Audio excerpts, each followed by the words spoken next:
Measles outbreaks are making headlines again in 2025, with cases rising in popular travel destinations. While most people are already protected through vaccination, here's what you should know about the current situation and how it might affect travel to and from the Cayman Islands. Here's what's happening. The U.S. has reported 1,333 measles cases so far this year, more than they've seen in 3 decades. Texas alone accounts for over 700 cases, with outbreaks affecting dozens of other states, including California, New York, Florida, Illinois, Kansas, and New Mexico. Across the Americas region, there have been over 7,000 cases this year. Canada has reported over 4,000 cases, Mexico has over 3,500 cases, and our neighbor Belize just confirmed its first cases since 1991 linked to travel to Mexico. Since Cayman welcomed over 180,000 U.S. visitors between January and May alone, plus thousands of locals traveling to the U.S. regularly, Cayman's Chief Medical Officer Dr. Gent has urged residents to stay alert and ensure vaccination status is current. So far, no cases have been reported locally.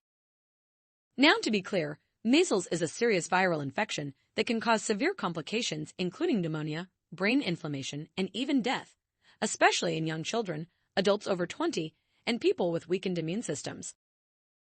It's one of the most contagious diseases we know. The good news? Measles is highly preventable. Most people who got their childhood vaccinations are already protected, and the disease typically only spreads in unvaccinated communities. Here's how it spreads. Measles travels through respiratory droplets when people cough, sneeze, or even talk. These droplets can hang in the air for up to 2 hours, especially in poorly ventilated indoor spaces. The virus also survives on surfaces like doorknobs, countertops, and shared electronics for hours. You can catch it by touching contaminated surfaces and then your eyes, nose, or mouth. What makes it challenging is that people feel sick with flu-like symptoms, fever, cough, runny nose, for several days before that telltale red rash appears. But here's the important part. If you're fully vaccinated with 2 MMR shots, you have about 97% protection. The outbreaks we're seeing happen mainly in unvaccinated communities. So who should pay attention? Most people who got their childhood shots are already protected.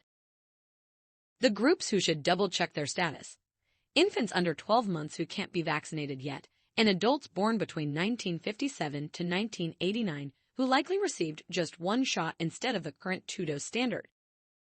If you're unsure about your vaccination status, a simple blood test can confirm immunity. People with weakened immune systems should also check with their doctors about extra precautions. For practical steps, most people need only basic hygiene.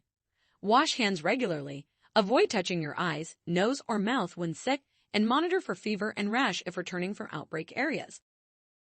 Enhanced cleaning makes sense for healthcare facilities, schools with unvaccinated children, or businesses hosting many international visitors.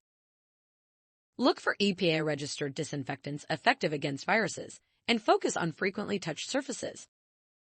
The bottom line: measles outbreaks are manageable public health situations, not emergencies for most of us. For businesses wanting extra assurance during outbreak periods, professional disinfection services can provide peace of mind for customers and staff. For homes hosting visitors from outbreak areas or with vulnerable family members, professional disinfection of high-touch areas offers additional protection. For vaccination questions, contact the Cayman Islands Public Health Department. For professional cleaning using CDC-recommended hospital-grade disinfection protocols, Complete Clean is here to help. Stay informed, stay safe.